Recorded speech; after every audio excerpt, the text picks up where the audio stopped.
Tech & Co, la quotidienne, le débrief de la tech.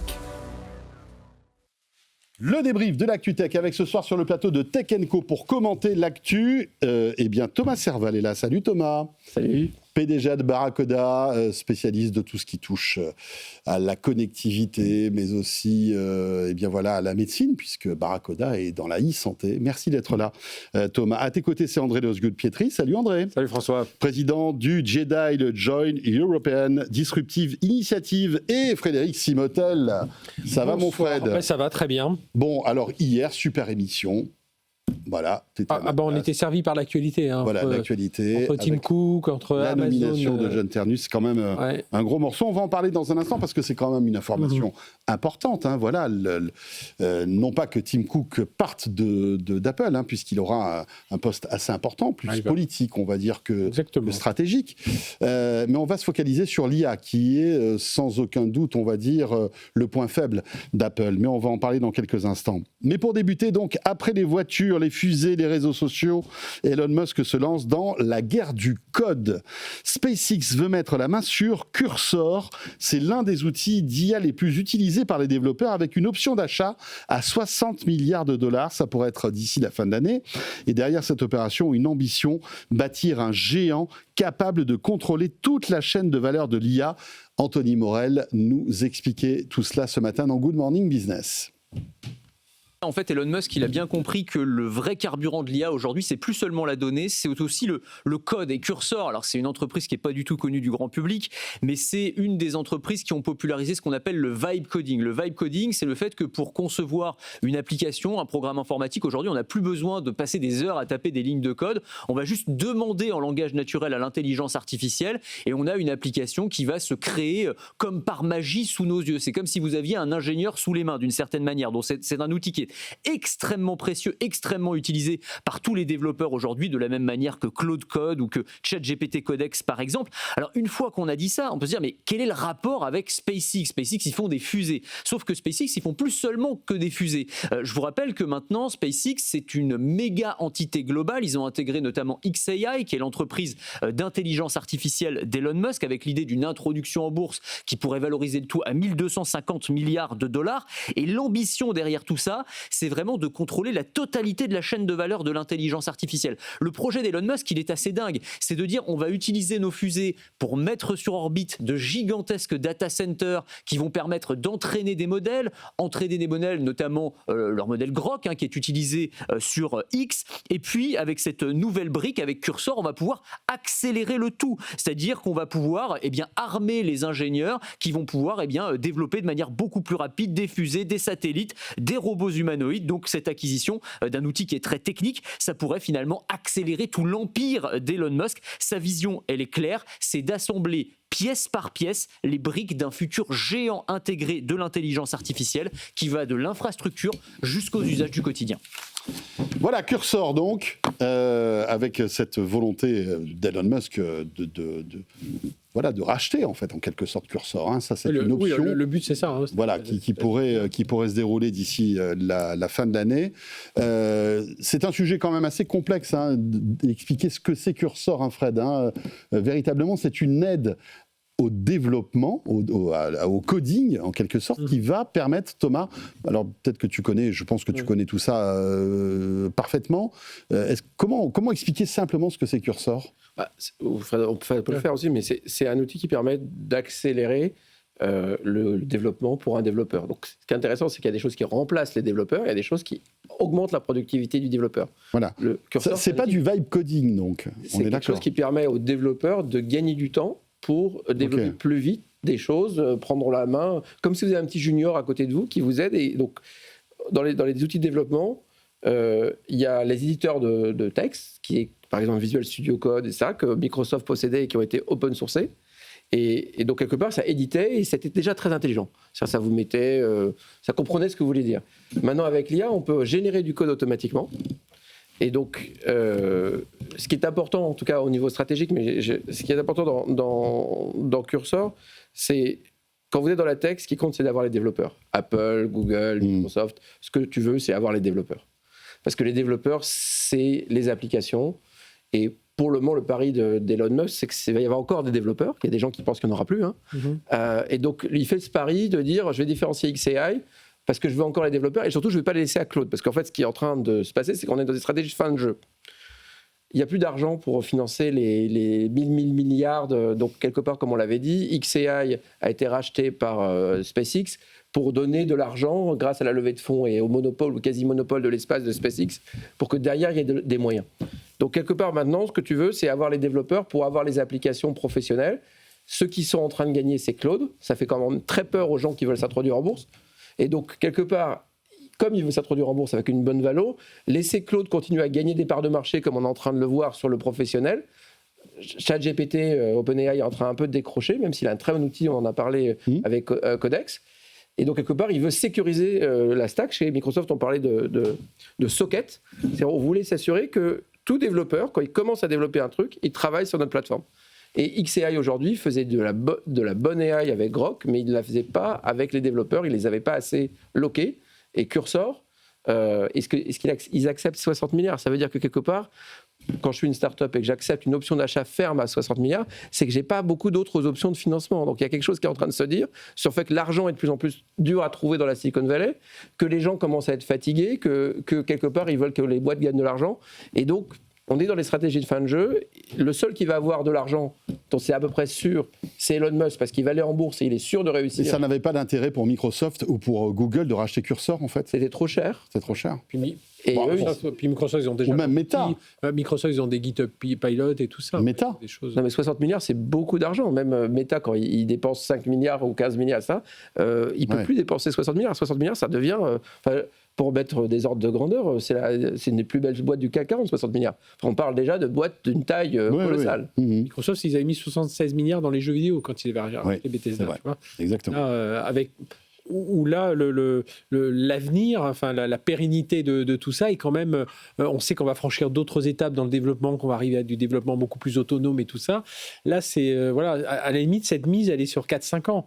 Et puis, c'est attirer des développeurs pour ensuite développer encore des choses derrière. Donc, c'est ça Celui qui est en retard et qui avait l'argent, c'était Apple. On va en reparler. Ça aurait pu être un coup pour Apple, mais parce que Apple a le cash, c'est vrai. Ça aurait été un changement complet de modèle pour eux. Ouais. Et puis c'est pas dans la politique stratégique qui est en train de se prendre. Absolument. Avec. Et puis c'est pas la politique d'Apple de dépenser 60 milliards dans l'acquisition d'une boîte, quoi. Jamais. C'est pas du tout dans. Et puis sur cette partie Cursor, il faut voir que si on regarde juste l'angle spatial pour SpaceX, c'est hyper intéressant parce que SpaceX, le but c'est de réduire encore les coûts de développement, les cycles de développement et d'accélérer justement ces coûts de développement. Ils ont des défis de calendrier importants. Oui, et puis c'est du logiciel, que ce soit pour le pilotage des fusées, pour la gestion des satellites Starlink, enfin tout ça, c'est beaucoup de logiciels. Donc, on a besoin d'améliorer la productivité des développeurs. Il faut standardiser aussi parce que c'est complexe. Aujourd'hui, quand on discute, André doit bien connaître ça, dans l'armement, on voit que pour que tout le monde collabore ensemble, personne n'a les mêmes standards, donc c'est compliqué. Et dans le spatial, c'est pareil. Et bien là, SpaceX, ça va permettre de standardiser quand ils rachèteront des boîtes ou quand ils vont aller voir certains sous-traitants. Voilà, ils vont pouvoir avoir une plateforme standardisée. Donc ça, c'est un élément important. Et puis, effectivement, le développeur coûte cher. Donc si on peut améliorer encore, avoir des développeurs, entre guillemets, augmentés, tant mieux. Si en plus les outils nous appartiennent et qu'on peut maîtriser cette boîte à outils, allons-y. André, Cursor. Ce qui est intéressant, il y a quelques jours tout ce débat sur le fait que les développeurs étaient morts et qu'on n'avait plus que des architectes. Oui. On se rend compte qu'il y aura effectivement de plus en plus des architectes. On voit qu'Anthropic en recrute massivement, mais il y aura encore des développeurs augmentés. Peut-être un point à rajouter, ce qui s'est passé là, dans les 10 dernières semaines, effectivement, il a racheté XAI avec SpaceX. Il a racheté Grok, qui est plutôt la partie B2C. Qui lui appartenait déjà. Oui, mais il l'a intégré et il rachète Cursor qui lui permet vraiment d'avoir un pied dans le monde professionnel, de s'assurer d'être au plus proche des développeurs. Il faut voir que c'est un métier qui est en ce moment en train d'exploser. Je crois que Codex est passé de 3 à 4 millions d'utilisateurs par semaine, là en un mois à peine. Anthropic aussi augmente, je crois, son revenu annuel a doublé en 2 mois. Enfin, le trend, il est incroyable. Ils sont en train également d'intégrer ce qui s'appelle Colossus, qui est une approche, qui est en fait un accès à un très, très grand nombre de GPU. Donc en fait, moi, ce que je vois au-delà de l'aspect développeur, de l'aspect cursor probe, il est en train en fait, de consolider toute une stack IA de A à Z, une pile, on dirait en bon français, qui va faire de SpaceX et il va financer tout ça dans quelques semaines. Est-ce que Thomas, juste une chose, est-ce que Elon Musk n'essaie pas aussi de s'acheter une légitimité auprès des entreprises avec de l'IA? Parce qu'on voit qu'aujourd'hui Grok n'est pas crédible, les boîtes ne s'intéressent pas à Grok. Est-ce que justement avec Cursor, ça ne va pas changer la donne? Alors, petite anecdote sur Grok, qui est mal connue, et puis surtout qui souffre de l'image d'Elon Musk, parce qu'on voit bien à quel point Anthropic c'est le bien et Grok c'est le mal, quoi. Si on voulait être caricatural, mais si vous faites sur Arena.ai, qui est un peu le benchmark des meilleurs IA, vous regardez par langue, et Grok, en fait, est le meilleur en français. En tout cas, il y a 2 semaines, c'était la meilleure IA en français, parce qu'en fait, il faut faire aussi attention que... Donc meilleur que ChatGPT, que Gemini, que Claude. Aujourd'hui, sur le texte, Grok est très bon, parce que les grands, les ChatGPT, etc., sont un peu moins bons en français, parce que c'est pas l'endroit où ils mettent le poids du corps, parce qu'on voit bien à quel point les langues... Et donc, dans les grands... Est-ce que, parce que Grok cède aussi, on va dire, de tout le flux de X, d'après ce que j'ai compris. Bien sûr, et c'est ça l'avantage. En fait, pour la plupart des autres AI, acheter de la data coûte très cher. Donc les deux seuls qui ont des flux quasiment illimités avec les droits, c'est Meta, avec tous les postes de et X. Et donc ça, c'est leur unfair advantage, parce que quelque part, les autres, ils doivent maintenant plus ou moins payer, sauf pour les langues rares. Et donc, le paradoxe, c'est que X étant aujourd'hui réputé comme étant quand même de plus en plus une plateforme avec beaucoup de désinformation, vous avez en permanence maintenant des gens qui utilisent Grok. Grok, est-ce que tout ça est vrai? Et donc en fait, en permanence, c'est un système qui s'auto-entretient, comme le dit Thomas. Et c'est hyper intéressant, les réponses de Grok sont toujours intéressantes. Et donc l'autre chose qui est quand même important de saisir, et je pense que Fred le voit dans le pro, c'est le métier de développeur connaît une révolution qu'on a, je pense, connue à peu près comme dans le textile ou la fin des soirées à Lyon, les machines. L'ensemble, nous, maintenant, on ne veut plus un seul développeur qui refuse d'utiliser l'IA. C'est-à-dire, quelque part, si tu n'utilises pas 30 à 50% de ton temps une IA, ça veut dire que tu as un problème par rapport à tes camarades qui savent l'utiliser. Donc, quelque part, à tel point qu'on les finance parfois par token pour qu'ils utilisent... Exactement. Donc, quelque part, aujourd'hui, il faut bien expliquer que cet outil, elle va devenir l'outil obligatoire de tous les développeurs. Donc, l'explosion du nombre d'utilisateurs, elle est aussi provoquée par les entreprises. Nous, on a une société de développement. Il est hors de question que je laisse un développeur, aussi bon soit-il, me faire juste la productivité que son code pourrait faire. Je vais le forcer à utiliser des outils comme Cursor, ChatGPT, ça. Et ce qui est intéressant pour moi, ce que je trouve vraiment très intéressant dans cette affaire, c'est une des dernières offres de liquidité de l'AI. On est en train, comme je disais, on est en stratégie de fin de jeu. Tout d'un coup, il n'y aura plus d'argent. C'est comme les chaises musicales. Et donc, aujourd'hui, ce qui est le plus intéressant, c'est que SpaceX est un des seuls dont on est sûr qu'ils vont pouvoir aller sur le marché et avoir des centaines de milliards. Pas clair pour OpenAI, pas nécessairement aussi clair pour Anthropic, même s'ils font tout ce qu'ils peuvent pour arriver avec du momentum, mais SpaceX c'est sûr. Donc quelque part, moi je suis investisseur, j'ai mis des trucs avec des valorisations de folie, j'ai plus beaucoup d'options pour trouver un bailleur à la fin de ma techno. Un bailleur sûr. Un bailleur sûr. Et donc quelque part, l'avantage qu'a aujourd'hui Musk sur tout le marché, c'est qu'il peut faire du shopping, finalement, alors que la plupart des autres sont maintenant de plus en plus bloqués. Il a la carte Platinum, carte que tu connais bien. Juste pour l'anecdote, sachez que si SpaceX entre en bourse au montant donné, donc à plus de 1000 milliards, 1000 milliards, tiens, il y a un certain Google qui lui va empocher, qui lui en 2015 avait investi 15 milliards de dollars dans SpaceX. Eux, ils vont sortir avec plus de 100 milliards, Google. Donc ils regardent aussi. Voilà, ça c'est pour la petite anecdote. Mais ce qu'il faut voir, c'est vraiment autour de ce qu'on appelle le ruissellement version Silicon Valley. Là, ça marche. Mais c'est vrai que pour l'ancienne génération de développeurs, faudrait qu'on s'en inspire un peu, non, André? On codait, on compilait, on attendait, on faisait des tests, on recorrigeait les erreurs. Là, tout ça est fait en temps réel. Donc c'est ça qui est incroyable, qui pousse cette productivité. Ensuite, quand tu as des outils comme Codex qui eux-mêmes, là tu dis, je voudrais une application qui fait ça, ça et ça, et là ça code, et puis le matin on récupère son application. Enfin, on voit voit quand même toute cette efficacité autour des développeurs. Puis dernière chose, quand je discute avec des patrons informatiques, ils me disent mais on aura toujours, enfin en tout cas pendant un bon moment, on aura encore besoin de développeurs parce qu'on a tellement de projets en attente. Quand les gens viennent nous voir, on leur dit oui, alors ça je pourrais te le faire, mais plutôt printemps 2027. Dit là, comment on rend les gens plus efficaces, on va pouvoir rapprocher un peu l'échéance de certains projets. On a fait le point sur Cursor.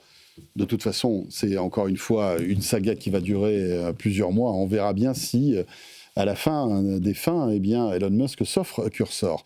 Dans l'actualité, vous l'avez suivi, la grosse actu de cette semaine, eh bien, c'est le départ à la retraite annoncé de Tim Cook, qui tire sa révérence le 1er septembre prochain. C'est donc John Ternus qui prendra le relais. Alors, son nom n'est pas une surprise, puisque ça fait un moment que c'était un petit peu on va dire le poulain de Tim Cook, même s'il y avait d'autres noms qui circulaient. Il y en a un qui est parti chez Disney, donc du coup ça lui ouvrait une voie royale, et puis les autres étaient proches de 56, 58 ans. Bon, c'est un bel âge, faut l'avouer. Oui, bien sûr. Mais voilà, le plus bel âge. Pour diriger Apple, il faut peut-être un peu plus jeune, et bon, il a 50 ans. Voilà, hier tu en parlais bien évidemment avec Cédric Ingrand, etc., tous les débriefeurs qui étaient sur place. On va y revenir, mais avec un angle un peu particulier, parce que est-ce que John Ternus va un petit peu changer la donne chez Apple ? On sait que c'est un gars du hardware. Tu l'as rencontré, je crois, Thomas. Enfin, tu l'as rencontré, je l'ai croisé au sein d'Apple. Donc, comment il est, ce John Ternus ? C'est un ancien nageur, il est grand. Enfin, plus grand que moi. En fait, ce qui se passe, c'est que Apple, il faut bien comprendre que c'est une communauté des gens qui ont vieilli ensemble, grandi ensemble, et donc il y a toute la génération. Tim Cook était le plus vieux, mais il a des générations d'EDQ et de tout. Bien sûr. Ils ont tous 55-60 ans, et ils ont tous gagné beaucoup d'argent, puisqu'ils sont venus à peu près quand ils sont tous millionnaires, voire plus. Ah oui. Et ils ont tous beaucoup gagné d'argent. Ils sont tous, pour la plupart, blancs, caucasiens, même si on s'arrange. Donc, Apple n'aurait pas nommé Sundar Pichai. Apple a quand même un côté un peu traditionnel de l'Amérique. Alors aujourd'hui, il y a quand même des postes. Je crois qu'il y a des Indiens qui ont des postes très élevés. Directeur financier, Kevin Parek, responsable d'opérations, Sabib Khan, responsable IA, Amar Soumaya. Mais c'est arrivé plus tard. Voilà, c'est arrivé plus tard, et en fait, on est quand même sur une bande traditionnelle américaine, Silicon Valley, du hardware, etc. Moi, ce qui est intéressant sur John, c'est ce qu'il n'est pas. Si on voulait réfléchir à ce qu'était Apple, on aurait pu imaginer qu'un Johnny Ive, ou quelqu'un qui vient du design, parce que Steve Jobs c'était Johnny Ive et on ne savait pas qui dirigeait vraiment la boîte, tellement le design était important. C'est un mec du hardware, donc c'est pas un mec du design. Ça, c'est important. C'est pas un mec des services, alors que la croissance vient des services. C'est pas un mec de l'équipe de ADQ qui développe du service et qui fait la croissance. Donc ça envoie quand même un message que Apple, en tout cas, vu de Tim Cook qui venait des opérations de livrer et shipper le hardware, reste cohérent avec l'historique que Apple fabrique du hardware. La continuité, et c'est très important de l'imaginer parce que chaque boîte, Microsoft c'est le logiciel, Google c'est le cloud, ou en tout cas c'est les services, Apple c'est le hardware, et on est dans la tradition d'Apple. On veut rester sans rupture. D'ailleurs, Tim Cook est encore là comme président exécutif, donc quelque part, on ne lui a pas donné les clés de la maison.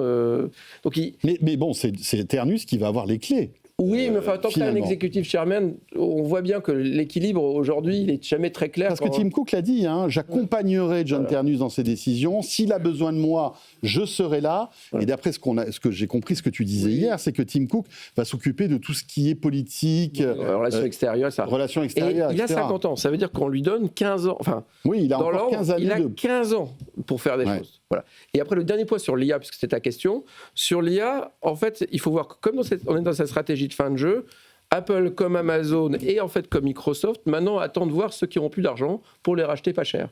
Donc, puisqu'ils ont du cash, et que ça va être... donc les meilleurs morceaux sont en train de partir chez Elon Musk, mais ceux qui vont faire leurs petites emplettes là bientôt, c'est les très belles équipes qui n'auront pas réussi leur tour D de 100 milliards ou de 50 milliards. Et là, Apple, avec John Ternus à peu près, va acheter les 3 ou 4 boîtes. Ils en ont racheté 2-3, mais ils n'aiment pas acheter des grosses boîtes. Donc Apple n'est pas dans une logique de grosse acquisition structurante comme le ferait Elon Musk. Il est dans une logique d'acquisition d'équipes d'ingénieurs qui vont répondre à des besoins précis, et ils sont quand même positionnés idéalement pour le moment parce que OpenAI n'arrive pas à faire un front et le hardware de Hive, il n'aura pas l'argent pour le lancer.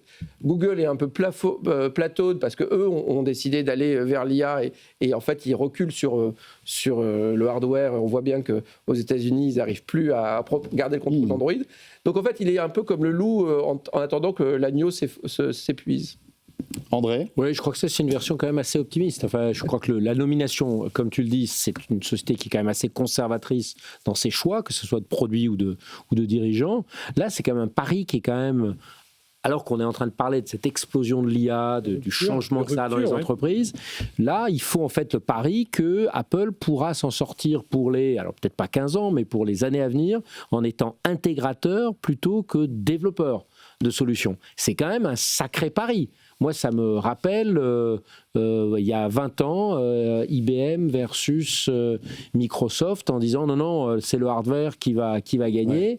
Bon, on connaît la suite de l'histoire. Donc, je ne sais pas. Alors, effectivement, Apple a un trésor de guerre absolument incroyable. C'est pour ça que je disais tout à l'heure que Cursor aurait été quelque chose de totalement à l'inverse de leur ADN, mais aurait été un pari probablement intéressant pour eux et... pas l'épaisseur du trait, mais Tim Cook l'aurait pas laissé faire. Enfin, je pense que c'est ça le truc. Et c'est ça la vraie question, c'est est-ce qu'il veut apparemment, vu son parcours, non. Et est-ce qu'il pourra s'affranchir? Donc, a priori, non. Donc, il y a quand même un vrai pari que Apple pourra conserver cette espèce de position dominante en étant intégrateur. Donc, il parie sur les AirPods, sur la vidéo, sur le design. Alors, vous savez que... Je trouve que ça devient de plus en plus risqué, en fait, de faire ça, de ne pas avoir une stratégie à plusieurs... Après, on ne sait pas, on va voir ce qui va se passer. Oui, juste on est plus dans la continuité que dans la rupture. Quoi. 2 secondes, juste, en juin prochain aura lieu la WWDC. Vous savez qu'il y a cette conférence des développeurs où Apple explique un petit peu son chemin pour les mois qui viennent. Et visiblement, cette WWDC 2026 va être impressionnante de par les nouveautés qui vont être annoncées. Elle est pacte, on ne peut même plus y aller. Voilà, et visiblement, il y aurait une accélération sur l'IA assez importante. Peut-être qu'on pourra avoir des Siri 2 qui pourraient arriver, etc. Donc, à voir. Mais ça va être intéressant de voir si John Ternus accélère après cette WWDC et s'empare de ce sujet ou pas. Oui. En tout cas, ce qui est clair, c'est que c'était l'homme qu'il fallait. Il n'aurait pas pu nommer quelqu'un d'autre. Aller chercher quelqu'un de l'extérieur, on n'y pense pas. Aller chercher un autre à l'intérieur. Là, c'est quelqu'un, ça fait 25 ans qu'il est dans Tu parlais de Johnny Ive tout à l'heure, mais c'est vrai que Johnny Ive n'a pas été... Enfin, ça fait un moment qu'on ne prononce plus son nom. Il est parti de chez Apple et je pense qu'il est un peu déconnecté aujourd'hui. Tony Fadell. Ou Tony Fadell. Pour les 50 ans d'Apple. Mais donc, voilà, en tant que persona intuitive, voilà, c'est lui qu'il fallait. Maintenant, c'est la stratégie. Est-ce qu'il va avoir l'audace de se dire, à un moment, on se disait qu'ils auraient pu racheter Perplexity, ça leur a rapporté une partie des pleurs. Et c'est là où on va voir l'audace et la marge de manœuvre qu'il va avoir et si vraiment il va savoir s'en défaire. Il y a encore, alors ils ont changé quand même toute cette génération, j'en citais quelques-uns qui arrivent, qui sont certains, effectivement, tu l'as dit, d'origine indienne, donc américains, première, deuxième génération. Ça change aussi dans la façon de penser, moins biberonné à l'ADN Apple. Les autres, les Greg Federini, les DQ, ils vont poursuivre, tranquillement, ils vont atterrir tranquillement. Mais ça va être intéressant de voir si, ce qui va être annoncé à WWDC, et puis surtout la conférence de septembre, qui sera la première vraie conférence de l'ère, du début de l'ère Ternus, et voir est-ce que là, pendant 3 mois, là, il va faire un vrai plan de travail en disant, les gars, on ne fera pas une voiture, on ne fera pas une télé, comme on allait l'imaginer à l'époque, mais vers l'IA, voilà où on va aller, et peut-être marquer une rupture. Mais... Et avec sans doute un iPhone pliant, d'ailleurs. On verra bien. L'expérience que j'ai toujours eue chez Apple, c'est quand même la force de la culture. Que nous avons. La culture d'Apple, elle est extraordinairement forte. C'est une bonne analogie IBM, je suis d'accord avec toi. C'est-à-dire quelque part, comme les IBMers avaient leur truc, ce qu'ils ont fait a toujours marché, et la culture d'Apple. Est-ce qu'il pourra rompre avec la culture d'Apple ? C'est pas le profil pour rompre avec la culture d'Apple. La culture d'Apple, c'est vraiment le design et le produit. C'est intraitable sur la propriété intellectuelle et les données. Ils ont beaucoup de mal à changer leur manière de penser. La maîtrise industrielle. Et le logiciel est second derrière le hardware. Toujours. C'est ça qui est super important. Mais c'est là où je suis pas tout à fait d'accord avec vous. Le soft a une part importante aujourd'hui. Si les gens, non mais si aujourd'hui tu utilises un iPhone, c'est pas le hardware qui t'intéresse, c'est le soft. iOS est excellent. Oui, mais c'est un soft qui a été développé par Apple. Ceux qui décident viennent du matériel. Ceux qui décident viennent du matériel. Ils viennent pas du logiciel. Oui, mais on prenait l'exemple d'IBM à l'époque. À l'époque, c'était du hard. Il n'y avait pas de soft. Là, Apple fait tout. Oui, mais regarde, le fait de basculer vers pas tout à fait pareil. Le fait de basculer vers l'Apple Silicon, la pièce, c'est John Ternus qui a fait. Non, mais c'est pas. Oui, le logiciel est important, mais les hommes qui sont à la tête de ça, évidemment, qui ont compris que le logiciel c'est important, mais c'est des hommes du hardware. Ça, je trouve que c'est toujours important de voir que, voilà, on n'est pas allé chercher le roi de l'IA. Mais c'est peut-être pas incompatible. En fait, le pari aujourd'hui, moi, implicite que je vois chez Apple, c'est qu'en fait, ils font le pari que la couche logicielle, en tout cas l'IA, deviendra un petit peu une commodité. Ça serait un petit peu en cohérence avec ce que tu dis. Je ne suis pas tout à fait d'accord qu'on est en fin de jeu, mais si on considère qu'on est en fin de jeu, il y a effectivement un risque de commodisation. D'ailleurs, on le voit, les abonnements Cloud Code, etc., tout ça se diminue en ce moment. Ouais. Donc effectivement, ils font le pari que le hardware restera une couche où on pourra avoir encore des marges phénoménales, ce que Apple a avec grand succès fait depuis 20 ans. Ouais. C'est un pari aussi sur une commoditisation peut-être de la couche logicielle. Et puis, est-ce que John Ternus va être un petit peu plus courageux, téméraire en sortant de nouveaux produits ? C'est ça aussi qui va être intéressant. Enfin bref, là aussi... Il a été sur l'iPhone Air et le Vision Pro pour l'instant. Ouais, c'est pas les... Il a osé. Non, mais il a fait plein de trucs. Je crois qu'il a poussé les AirPods. Ouais. La Watch. Ouais. La Watch. Bon, enfin voilà. Non, puis, après, et puis on peut pas lui reprocher ça. Nous qui arrêtons pas de dire il faut prendre des risques et un échec c'est jamais grave.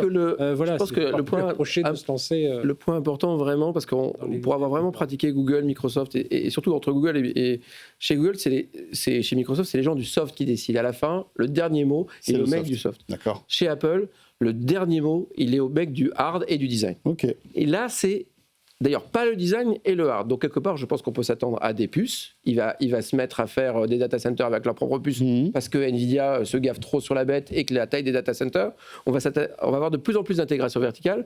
Parti comme ça, il va vouloir aussi avoir des écrans, des mémoires. Enfin, je pense que Apple va plutôt s'intégrer verticalement sur la chaîne du hardware. Et effectivement, faire le pari de la commoditisation des couches d'IA. On rappelle que iOS, c'était en fait du Linux qui a été fait. WebKit, c'était aussi des projets open source. Donc on reste, même si le design, l'expérience utilisateur reste magique, les couches logicielles, Apple a plutôt pris des approches open source. Messieurs, petite pause, il est bientôt 20h. On revient dans un instant et on va poursuivre ce débrief de l'ActuTech. On n'en a pas encore parlé cette semaine. C'est le rachat de SFR par ce consortium qui a été monté. On en a beaucoup parlé sur BFM, mais pas dans Tech & Co. Mais pas dans Tech & Co. Et c'est un sujet éminemment tech. Et Thomas suit évidemment cette actualité puisque tu as travaillé aussi dans le domaine des télécoms pendant pas mal de temps. Tu nous donneras un peu ton point de vue, comme celui de Fred, bien évidemment. Et toujours André avec nous. Vous restez là, petite pause et on revient à Tech & Co, la quotidienne. À tout de suite. Tech & Co, la quotidienne sur BFM Business. Tech & Co, la quotidienne, le débrief de la tech. Voilà le retour de Tech & Co, la quotidienne, 20h02. Merci d'être là, comme chaque soir. Frédéric Simotel à mes côtés pour commenter l'actu tech de ce mercredi. Nous avons aussi avec nous André Losgut-Pietri, président du JEDI, et Thomas Serval, PDG de Barracoda. Allez, on va s'intéresser sans doute à l'actualité télécom de cette année 2026. C'est le rachat de SFR qui a été annoncé vendredi dernier par Bouygues, Free et Orange, et qui ouvre la voie donc à un retour du marché à 3 opérateurs télécoms. Les négociations exclusives de cette opération de plus de 20 milliards d'euros doivent être encore confirmées d'ici le 15 mai. Plusieurs étapes techniques et réglementaires seront ensuite nécessaires pour la répartition des activités de SFR qui va prendre sans doute plusieurs années. Mathieu Pechberti et Margot Faudéré nous expliquent tout ça et on revient juste après.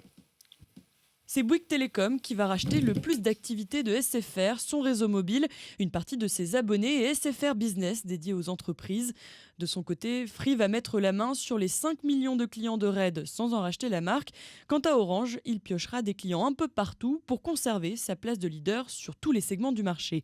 L'autorité de la concurrence va ensuite examiner le projet pendant au moins 1 an.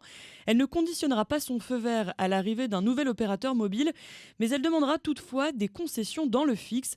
Les 3 opérateurs envisagent déjà de revendre le réseau fibre de SFR pour permettre une concurrence sans déployer de nouvelles infrastructures. Le fonds d'investissement français Ardian ainsi que l'américain KKR sont déjà sur les rangs. L'opération ne sera pas bouclée avant fin 2027, puis viendra ensuite une longue phase de découpage de SFR et une migration des abonnés qui va s'étaler jusqu'en 2029, voire 2030, pour revenir à un marché à 3 opérateurs, presque 20 ans après l'arrivée de Free Mobile. Voilà, alors c'était un processus long qui n'est pas certain, puisqu'on rentre là dans une espèce on va dire, de calendrier réglementaire qui va durer 18 mois, je crois. Et puis après, il y aura une société commune qui va être créée, qui gérera SFR avant son démantèlement, sa disparition et le repartage des abonnés vers Bouygues, vers Free et vers Orange. C'est un truc, on va dire un moment important dans l'histoire des télécoms en France, Thomas, qui va prendre plusieurs années. On l'écoutait durant ce reportage, ça peut aller jusqu'à 2030, cette histoire-là. Alors, voire même au-delà. Ouais, voire même au-delà. Ouais. Bon, déjà, il y a 10 ans, il y avait un projet qui s'appelait Jardiland, c'était la même chose, ça a échoué. C'est vrai. Oui, c'est vrai. Donc, quelque part, c'est la réussite d'un projet qui, depuis 10 ans... Mené par Stéphane Richard à l'époque d'Orange. Absolument. C'est un projet qui, depuis 10 ans, fait consensus chez les 3 opérateurs restants et qui provient de la constatation que la France était très forte dans l'industrie des télécoms, que la guerre des prix générée par Free, qui s'est débrouillée comme un chef, a entraîné de la perte de valeur, non pas pour le consommateur qui a bénéficié des prix les plus bas d'Europe mais pour l'industrie des télécoms qui n'avait plus assez de marge. Et donc, quelque part, comment faire des champions européens si les leaders français ne sont pas capables d'investir ? Et comment ils font quand ils ne sont pas capables d'investir ? Ils prennent à crédit des produits chinois qui leur font leur réseau. Et donc, quelque part, on se retrouve avec de l'infrastructure sous contrôle asiatique. Et on s'est réveillé il y a 7-8 ans en se disant, en fait, on a fait n'importe quoi en prenant, pour notre industrie de télécom, qui, il faut le rappeler, dans les années 90, était le leader dans le monde. On en a parlé dans une émission. Donc maintenant... L'inventeur du GSM. Maintenant, Patrick Drahi avait 2 ans pour se débarrasser de ses actifs parce que ses créanciers n'en pouvaient plus. Il a accompli la moitié de sa mission en trouvant un deal qui apparaît comme gagnant pour lui, en tout cas plus élevé que la première proposition, pas au niveau qu'il lui aurait donné. Première proposition 17 milliards, mais on est à 20 milliards et demi à peu près. Hein. Et donc quelque part, et après il y a un petit turn-out, enfin bref, tout ça est fait qu'il s'en sort bien alors qu'il a quand même mis la boîte en faillite. Je crois que même lui, au total, il récupérera 4 ou 7 milliards. Non, mais et donc les équipes, donc tout le monde est... Aujourd'hui, on est dans un truc où tout le monde est content. Alors, qu'est-ce qui va se passer après, maintenant ? Pourquoi 18 mois ? Alors, d'abord, Bouygues prend le lead. Pourquoi il prend le lead ? Parce que Bouygues est le seul acteur franco-français de cette opération. Et donc, en fait, pour s'assurer que l'industrie française et que les opérateurs français se répartissent correctement les choses, il va être régulé par l'opérateur de la concurrence en France et par l'ARCEP en France. C'est pas le cas pour Free, c'est pas le cas pour Orange. Et c'est parce qu'il prend aussi la plus grosse partie des SFR. Sinon, ça aurait été basculé dans un truc où la doctrine, parce que la doctrine en France, on est à peu près OK. Il y a 2-3 limitations qu'on pose le politique, mais ça pose pas de problème à l'ARCEP. S'il n'y a pas de dégradation de la qualité de service, qu'il y ait 3 opérateurs, l'ARCEP n'est pas l'observateur du prix du télécom, il est l'observateur de la qualité du réseau. Et donc, du moment que chacun peut avoir un téléphone et une qualité de réseau, l'ARCEP ne va pas poser de problème. À la limite même, ça pourrait améliorer la qualité du réseau. C'est pour ça qu'il n'y a pas de problème. Et c'est pour ça qu'on veut que Bouygues soit observé par l'ARCEP, parce qu'ils sont plus ou moins d'accord. L'endroit où il y a un aléa, c'est sur la concurrence, en France et en Europe. Pourquoi il y a un aléa sur la concurrence ? Parce que le mandat de la concurrence, c'est de vérifier que ça bénéficie aux consommateurs. Et là, c'est pas clair. Et là, il y a 2 options. Il y a l'option conjoncturelle, on va dire jusqu'à début janvier 2026, qui est que grosso modo, faible inflation, il y a un intérêt, on est tellement moins cher en Europe, en France par rapport au reste de l'Europe, que même si le prix augmente un peu, le consommateur n'en pâtira pas. Et il y a ce qui a amené cette opération à ne pas pouvoir se faire véritablement il y a 3 ans, quand il y avait 2 opportunités déjà. qui est que le politique n'ira pas ne validera pas une telle opération, parce qu'à la fin, c'est comme le politique qui va le valider en France, si jamais il y a de l'inflation. Et donc la question aujourd'hui pour savoir cette opération... le prix des abonnements augmentera, puisqu'il n'y aura plus que 3 opérateurs. Alors, ils vont prendre des engagements. Et l'État ne veut pas être responsable, en tous les cas, l'auteur de cette politiquement, c'est pas défendable. Conséquence. Donc, grosso modo, ce qui va se passer, c'est que, a priori, si toutes choses sont égales par ailleurs, la France va valider ce truc-là. Il faut juste se rappeler que la personne qui va le valider in fine, ça sera le président de 2027. Donc, on a déjà un immense aléa politique. Même si économiquement tout fait du sens, on ne sait pas ce que pourrait décider un président X ou Y. Je vais pas prendre. Mais ce ne sera pas Emmanuel Macron. Mais ce ne sera pas Emmanuel Macron qui validera l'opération. Parce que le timing ne sera pas favorable. Absolument. Donc quelque part, les premiers aléas, c'est est-ce qu'il y aura de l'inflation ? Aucun homme politique, si l'énergie fait x2, on a vu l'importance qu'a les télécoms pour les Français aujourd'hui. Ouais, si votre abonnement Free ou autre fait x2, ce qui va se passer, c'est que les opérateurs vont promettre de ne pas augmenter les prix. Ce qui se passe aux États-Unis quand il y a eu des concentrations, il y a un engagement mais on sait que comme les gouvernements changent plus vite que les mecs qui font les promesses, le mec va te dire oui, je vais pas augmenter, et puis 3 ans plus tard, ça. Et donc pour les deux autres, ça va passer plus facilement, sauf qu'il y a un troisième aléa, qui est l'aléa européen, où aujourd'hui, la doctrine von der Leyen a fait passer une note qu'elle a laissé fuiter pour dire je suis pour la concentration des télécoms en Europe. C'est pas l'avis de la DG Concurrence aujourd'hui. Donc en fait, on a... Rappelons qu'il y a combien d'opérateurs télécoms en Europe ? 60. Voilà. Aux États-Unis, 3.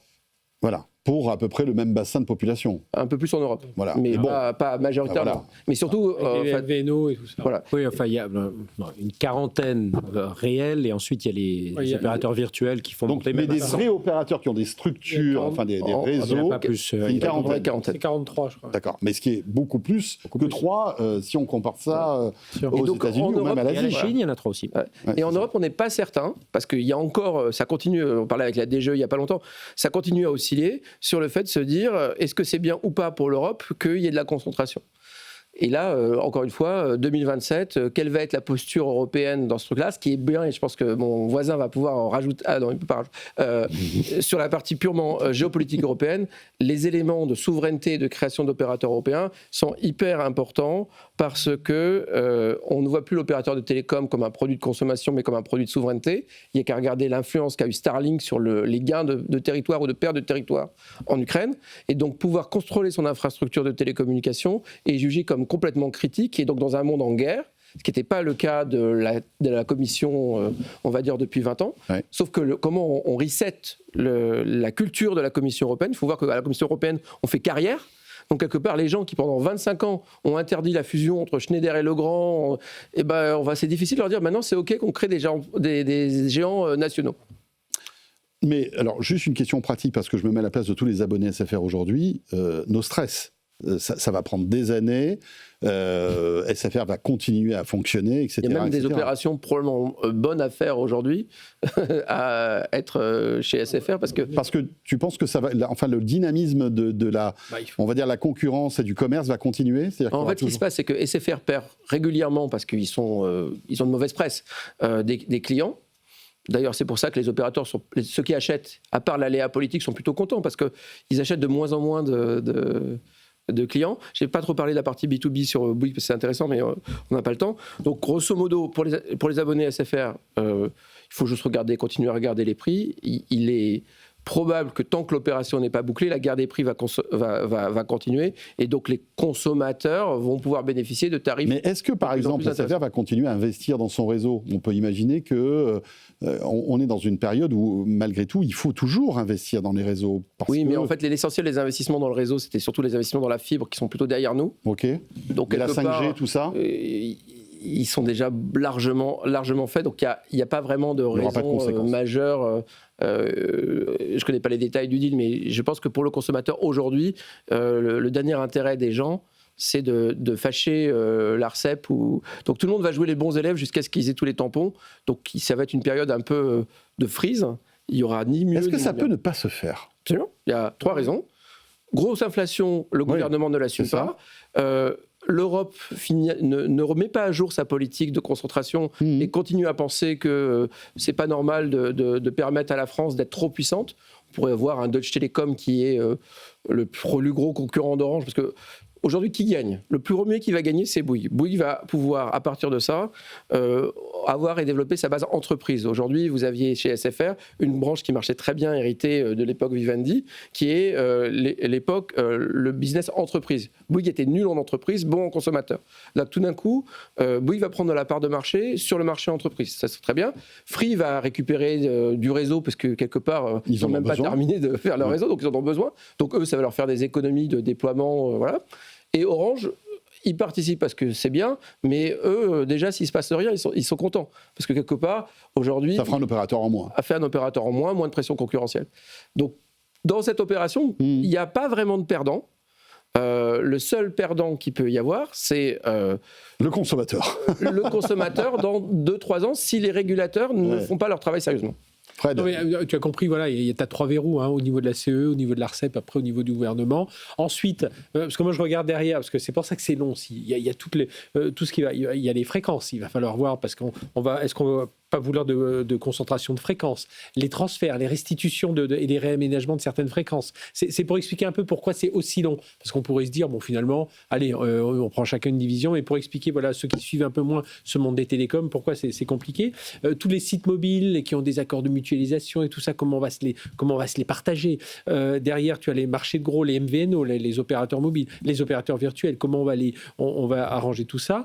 Derrière, il y a toute la cohérence industrielle. C'est des gens qui ont des systèmes le système d'information différent, système de facturation, système de provisioning. Est-ce qu'on ne va pas perdre des factures, est-ce qu'on ne va pas perdre des données de clients et tout ça? Tu imagines derrière tout ça, tout ce que ça va engendrer. Alors certes, au final, on aura un gain, on simplifiera tout ça. Mais moi, ce qui m'inquiète un peu dans tout ça, c'est qu'on est dans un moment où les acteurs télécoms ont un très gros rôle à jouer dans le cloud, dans l'IA. Dans cybersécurité aussi, dans toute la cyber, même dans le satellite, et que là il va falloir vraiment qu'on arrive à ce que chacun concentre bien ses forces aux bons endroits. Moi c'est cette seule inquiétude. Après il y a quelques risques pour les clients. On a parlé des prix, on a parlé l'éclatement du portefeuille, voir comment ça va se passer au niveau commercial. Et la casse sociale dans cette histoire. Alors ça par contre c'est pas drôle, c'est certain. On est d'accord qu'il va y avoir une casse sociale importante. Énorme. On prend les boutiques, par exemple. Toutes les boutiques SFR vont fermer. Ça représente plusieurs centaines de boutiques, donc des milliers de salariés. Ce qu'il y a, c'est qu'on n'est pas dans un rachat offensif, en disant voilà, ça, il part de marché. On est dans plutôt une logique d'économie. De conciliation défensive. Oui, bien sûr. On doit conserver ses marges, etc. Donc c'est ça qui est un peu complexe. Après, voilà, aujourd'hui... faut quand même être clair, on n'est pas en France, on peut pas vivre, même en Europe, on peut pas vivre à 43 opérateurs. Faut arrêter là où la bataille, on la voit. Il va y avoir une grosse casse sociale, mais tous les opérateurs, sauf Free et Bouygues, ont trop d'employés. Ils le savent, mais encore une fois, là aussi, c'est là où la politique va jouer. C'est clairement, il y a 15... Enfin, c'est ce que les syndicats qui avaient alerté. La casse sociale, elle est certaine. L'IA va supprimer les call centers. Donc, quelque part, il y a la révolution technologique plus on va la fibre déjà déployée, ce qui veut dire que, grosso modo, ce que j'avais expliqué, il y a un taux de panne sur la fibre qui est 1/100 de ce qu'il y a sur le cuivre. Donc, quelque part, en vrai, il y a besoin de moins de gens pour faire tourner correctement un opérateur. C'est ce qu'on voit d'ailleurs en Espagne, où il y a des néo-opérateurs qui se lancent. On n'arrête pas de parler d'IA et d'automatisation, ça va servir à un moment. Voilà. Et les télécoms vont donc être très largement affectés. Et par contre, c'est le regret, il y avait un pari il y a 10 ans à faire sur les data centers, parce que les opérateurs avaient les data centers, l'infrastructure, le réseau, et n'ont pas fait les investissements logiciels qu'il fallait bien, parce que justement, ils étaient dans leur guerre des prix au lieu de se focaliser sur un certain nombre de choses. Et effectivement, pour la France, c'est quand même l'important, c'est de permettre de renforcer les fonds propres des 3 qui restent pour qu'ils aillent consolider en Europe et faire des plateformes logicielles souveraines qui permettent aux citoyens européens de ne pas être dépendants des Américains ou des Chinois. Là encore, c'est un marathon qui commence, qui va durer plusieurs années. Et on verra bien comment tout ça va évoluer. On est parti pour 5 ans. Oui, on est parti pour 5 ans, 4-5 ans. Voilà. Donc, Nostra, si vous êtes abonné à SFR, bien évidemment. On enchaîne avec, on évoquait l'Europe, avec cette mesure que va imposer l'Europe aux constructeurs de smartphones. C'est la batterie amovible sur les smartphones dès 2027. 2027, c'est l'année prochaine. Et je vous rappelle qu'aujourd'hui, la plupart des smartphones que vous achetez n'ont pas de batterie amovible. C'était le cas dans les années 90 et 2000, où on enlevait, je ne sais pas si vous vous souvenez, on enlevait la petite batterie et on l'a changée, etc. Mais maintenant, pour des raisons de design, on va dire d'intégration de tout le système, André, la batterie, elle n'est pas amovible. Il faut démonter le téléphone. Et franchement, il faut être un gros bricoleur et un sacré geek pour pouvoir y arriver. Alors, malgré tout, il y a plein d'astérisques dans cette réglementation qui va arriver. C'est-à-dire que les téléphones ultra premium qui sont IP67, c'est-à-dire qui sont étanches à la fois à l'eau, mais aussi au sable, etc., ne seront pas obligés d'avoir cette batterie amovible. Pourquoi, je ne sais pas. Mais bon, ça a été... C'est pas possible. C'est pas possible, voilà. André, là-dessus, sur ce sujet ? Oui, alors c'est un règlement qui est, pour le coup, plutôt bien pensé, je pense, parce qu'en fait, les exceptions, elles concernent, effectivement, tu le disais, les batteries, les téléphones premium. Ce que ce règlement semble vouloir pousser, c'est que tous les constructeurs, parce que ça va toucher, en fait, les téléphones bas de gamme, bas moyenne gamme, pousser finalement à monter vers des téléphones qui font beaucoup plus de cycles, qui sont beaucoup plus durables. La réglementation précise, c'est IP67 pour l'étanchéité, mais aussi 80% de batterie. Voilà, est-ce qu'on conserve après 1000 cycles, 1000 charges et décharges, au moins 80%. Donc il y a plus cet effet mémoire qu'on connaissait il y a encore quelques années. Donc ça a plutôt tendance à vouloir augmenter la durée de vie des téléphones, à les rendre moins jetables. Réduire les déchets. Non, mais ça, je suis persuadé que c'est une très bonne nouvelle. C'est plutôt... Et puis ça coûtera moins cher aussi changer la batterie de son téléphone, accessoirement. Il y aura forcément un effet mondial. Je me souviens, et j'ai été le premier, là je prends ma part, à critiquer quand il y a 2 ans, il y avait eu cette réglementation sur l'USB-C, vous savez, de tout remettre.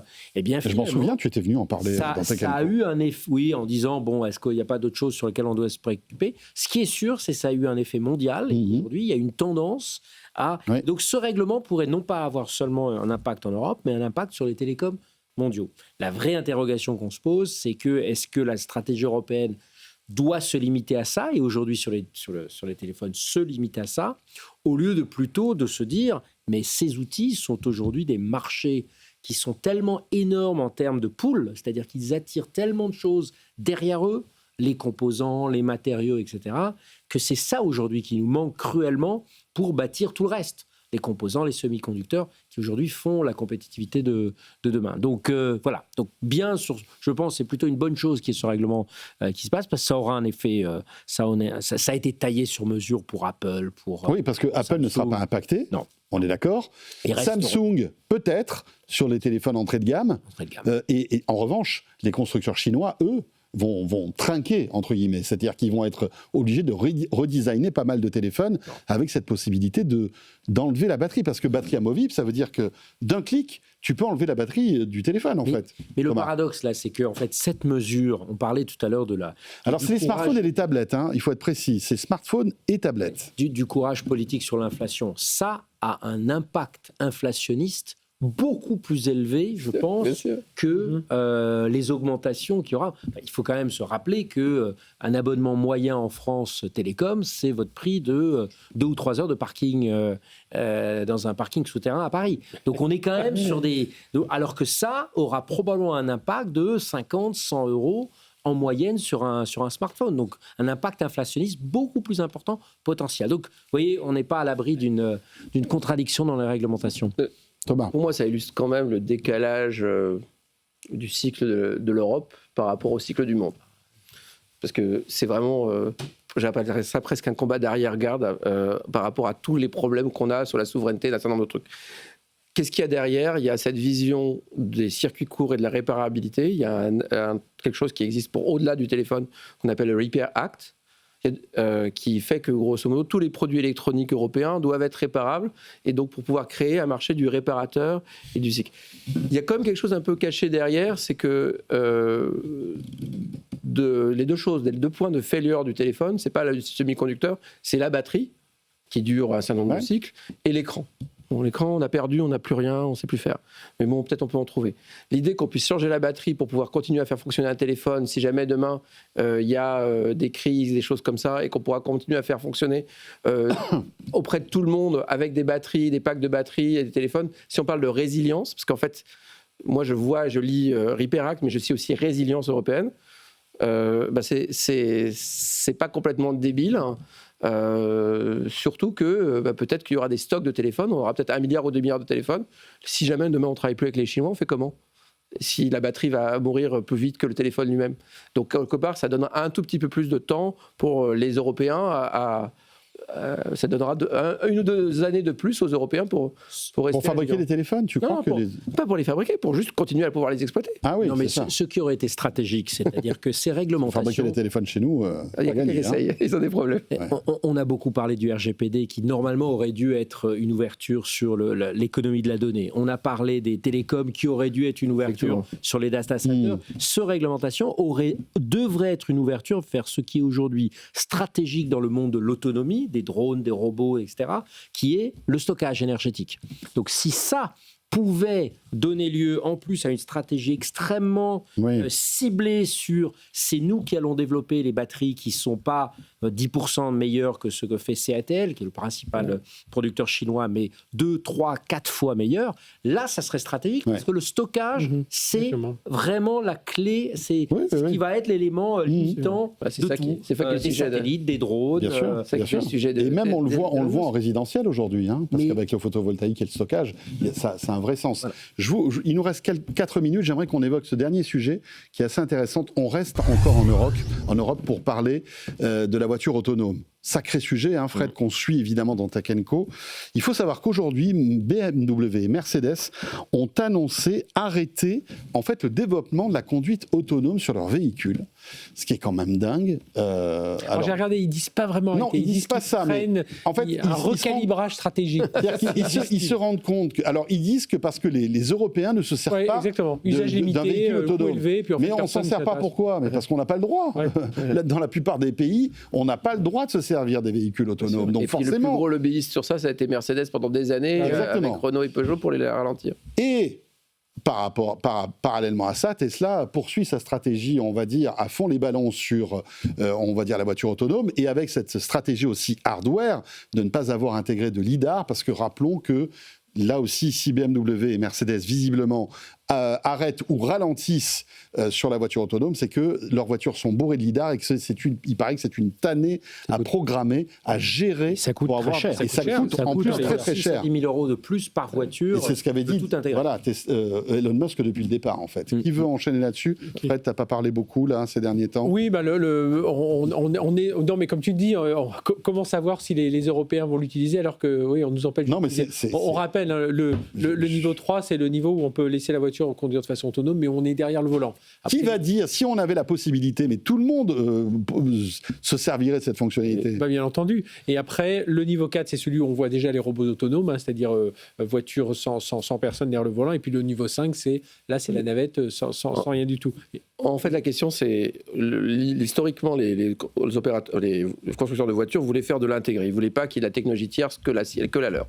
Là, ce constat d'échec, ça veut dire qu'un peu comme Android Auto et Apple Auto, les constructeurs automobiles européens sont plus capables de développer du logiciel de niveau de qualité qui est concurrentiel avec les Chinois d'un côté, avec Elon Musk de l'autre, et donc quelque part, la raison pourquoi ils le font, c'est que Nvidia a annoncé au CES, je pense que vous avez suivi ça, qu'ils fournissaient quasiment un système semi-automatique basé sur leur CPU. Donc quelque part, ce qui est en train de se passer, c'est pas Mercedes, c'est qu'il va y avoir des fournisseurs de logiciels de conduite autonome, c'était la stratégie de Google, c'est la stratégie de Nvidia, qui vont être vendus aux opérateurs dans la logique un peu équipementier. Aux opérateurs, aux constructeurs, aux constructeurs. Et donc, ce qu'on est en train de se dire, c'est qu'au lieu d'avoir une industrie verticale, avec finalement le plus produit de Mercedes, c'est d'avoir le self-driving, ce qui était l'économie qu'on a connue dans le passé, on va être dans une économie horizontale, d'équipementier. C'est-à-dire qu'un BMW a acheté la solution d'un tel ou d'un tel. Et c'est comme ça que ça va se passer, parce que les coûts sont trop élevés pour être supportés par un seul. Alors, c'est pas tout à fait nouveau. Pendant longtemps... Valeo est pas mal, non, là-dessus ? Faurecia, Valeo, Nvidia. Non, mais ça fait plaisir, c'est un acteur français. Ils ont même une division chez Valeo qui s'appelle Brain, qui est spécialisée sur tous les sujets de conduite autonome et d'IA. Mais vous savez, ça c'est pas nouveau. Aujourd'hui, les équipementiers ont des marges en moyenne supérieurs à ceux des constructeurs. Donc le fait qu'un équipementier... Le truc dramatique, c'est ce qu'on a vu il y a quelques jours, où en fait les Pays-Bas ont autorisé des expérimentations maintenant à grande échelle qui permettent de créer la masse sur le véhicule autonome. Et nous en France, et en Allemagne, c'est là où, à nouveau... Il ne faut surtout pas s'inspirer de la stratégie industrielle des années 60 où c'était du top-down étatique, ça ne marche pas. Mais des stratégies industrielles où on laisse entièrement les constructeurs dans un environnement réglementaire qui n'évolue pas au même rythme. Donc il faut que les deux aillent au même rythme. Mais ça, les Français et les Allemands n'ont pas encore compris. Mais dans un environnement réglementaire, puis moi je jette la pierre aussi sur les dirigeants aussi des constructeurs automobiles. Ils n'ont pas fait les pareils. Qui sont encore toujours dans on conduira notre voiture, enfin qui... Par de la culture. Quand tu construis des voitures et que tu commences à dire vous n'allez plus avoir votre voiture perso, c'est compliqué, Fred, tu vois, parce que mais il faut l'anticiper. Oui, ça va pas se faire. Et pourtant, ces constructeurs sont en Chine depuis maintenant tellement longtemps. Ils ont vu devant. Ouais. Là, en ce moment, les grands gagnants, c'est Tesla, mais c'est aussi les constructeurs chinois dans les grands centres urbains chinois. Maintenant, le robotaxi. Le paradoxe, c'est à qui ça va servir en premier ? Aux personnes âgées, aux personnes dont la mobilité est plus faible. Qui est le continent qui vieillit le plus rapidement ? C'est chez nous. Donc le marché est là. Donc, j'arrête pas de dire. Dans les territoires, c'est ce qu'il faut. C'est notre gros souci aujourd'hui. Et on ne va pas mettre des bus de 60 personnes, voire même de 30 personnes. Ou de payer des chèques carburant. Rappelons encore une fois que ça n'avance pas. La réglementation interdit ce type d'usage. T'imagines les ambulances qui font trajet de domicile clinique, tu vois, avoir alors on arrête là, on n'a pas le temps, les amis. Je suis désolé, mais il est 20h30. Léa Benaï m'attend là derrière la porte pour le Tech Flash. Elle trépigne. Voilà. Donc on arrête là. Merci beaucoup à tous les trois en tout cas, c'était passionnant.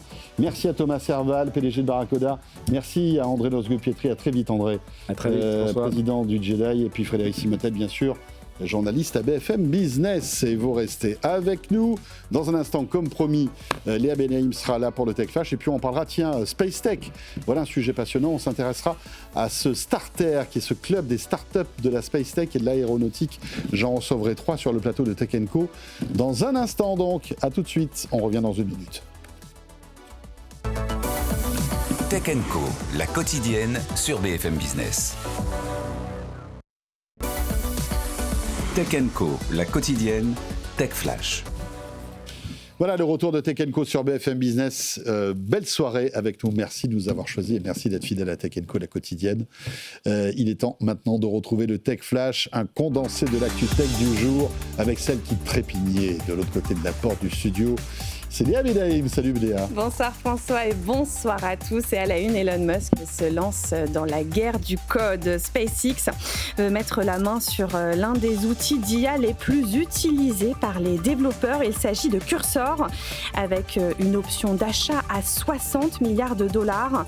Cette manœuvre doit permettre à xAI, désormais intégré à SpaceX, de rattraper son retard sur ses concurrents dans la génération de code par IA. Également, dans l'actualité, Mythos serait tombé entre de mauvaises mains. Selon Bloomberg, un groupe Discord aurait eu accès à l'IA la plus dangereuse d'Anthropic pendant 2 semaines, et ce à l'insu de l'entreprise.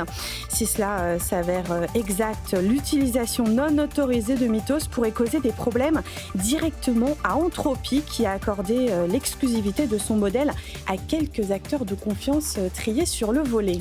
Et puis Meta, Léa, qui va utiliser ses salariés pour entraîner ses modèles d'IA. Oui, et ce pour faire face à la pénurie de données d'entraînement. Le groupe de Mark Zuckerberg a lancé un logiciel sur les ordinateurs de ses équipes qui est capable d'enregistrer tous les mouvements. L'objectif, permettre au système d'IA de mieux comprendre les interactions humaines avec un ordinateur. Une fonctionnalité qui a évidemment fait grincer des dents en interne, car les employés ne peuvent s'en défaire. Et également dans l'actualité, après avoir imposé l'USB-C, l'Europe s'attaque désormais aux batteries de nos smartphones et tablettes.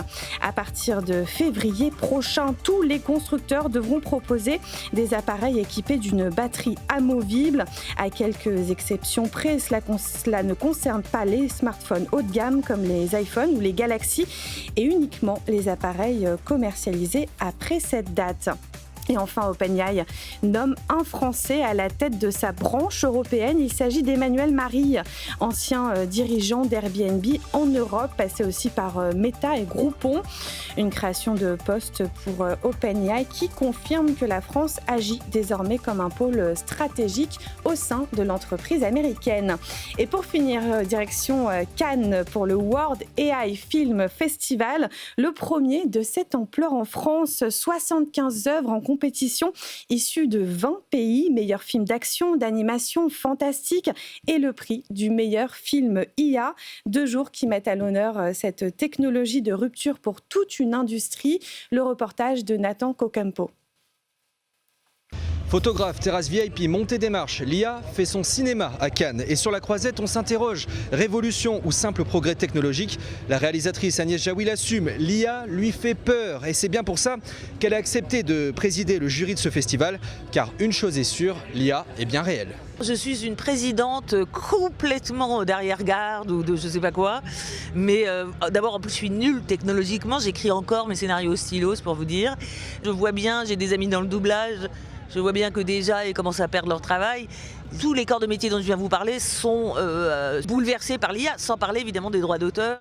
Lors d'une table ronde, le réalisateur Claude Lelouch se veut lui rassurant. Une IA ne rendra jamais l'émotion d'un acteur. Mathieu Kassovitz n'est pas tout à fait d'accord sur ce point et c'est pourquoi il souhaite des garde-fous. Il faudrait qu'il y ait un certificat de conformité sur les films, comme sur la musique, comme sur tout. Il faut qu'on sache ce qui est vrai et ce qui est faux. Ça va être de plus en plus obligatoire et ça va se faire d'une manière naturelle, je pense. En attendant, les 2 réalisateurs ont annoncé utiliser pleinement l'IA dans leur prochain film. Reste à savoir ce que pense le spectateur de tout cela. Voilà, Nathan Cocampo pour ce reportage passionnant sur l'IA qui arrive évidemment dans le secteur du cinéma. 20h36, il est temps d'aller du côté de la rédaction de BFM Tech comme chaque soir. Tech & Co, la quotidienne, la chronique BFM Tech. Avec Sylvain Trinel qui nous a rejoint. Bonsoir Sylvain. Bonsoir. Alors, ça arrive suffisamment rarement pour qu'on en parle. Microsoft annonce, accrochez-vous bien, une baisse de prix inédite sur le Game Pass. Oui, il fallait préparer nos téléspectateurs, je pense, parce que c'est... Ils sont tombés de leur chaise. Mais oui, parce qu'en cette période où tout augmente, par exemple le prix de la PlayStation 5, pour en prendre une au hasard, qui a pris 100 € il y a 3 semaines, rappelons-nous, et on ne va pas bouder son plaisir. Souvenez-vous, en octobre 2025, Microsoft annonçait une explosion des prix du Game Pass, son service de jeu sur abonnement disponible sur PC et Xbox. Le tarif mensuel de l'offre Ultimate prenait 9 €, c'est du jamais vu. Au lieu de 17,99 € par mois, on passait à 26,99 € et les autres formules prenaient de leur côté entre 1 et 3 €.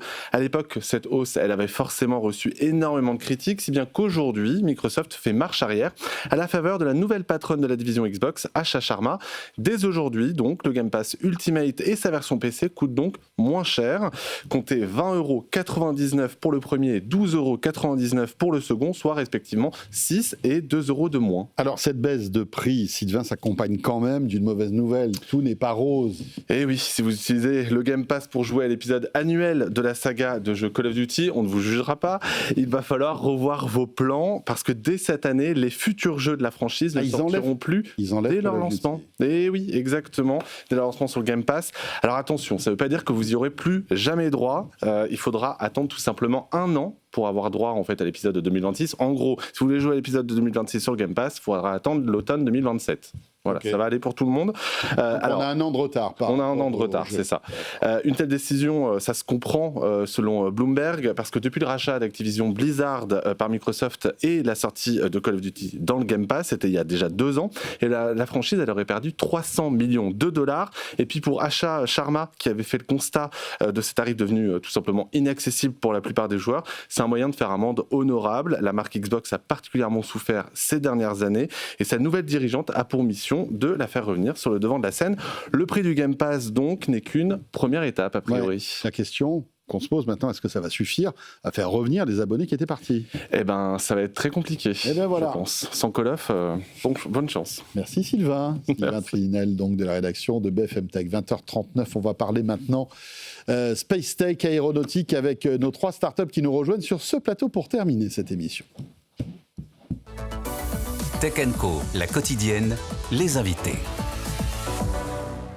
Et nous allons parler maintenant de Starter, qui est le club des startups de l'aéronautique et du spatial, qui a été lancé par le GIFAS, qui est le groupement des industries françaises aéronautiques et spatiales en 2022.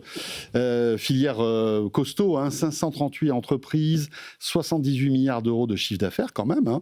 Et l'idée, c'est de connecter cette agilité des startups avec cette puissance industrielle, l'innovation et aussi, pourquoi pas, intégrer de nouveaux acteurs. 3 startups justement de ce Starter sont avec nous ce soir. Thibaut Baldivia, bonsoir. Bonsoir. Vous êtes le cofondateur et directeur commercial d'Ascendance. À vos côtés, c'est Olivier Pieps, qui est le cofondateur et président de Prométhée. Bonsoir Olivier. Bonsoir. Et Maxime Meyers. Bonsoir Maxime. Bonsoir. Vous êtes le cofondateur et CEO d'Estuaire. Alors, on va parler d'aviation décarbonée avec vous, aussi de spatial, c'est ça qui est intéressant.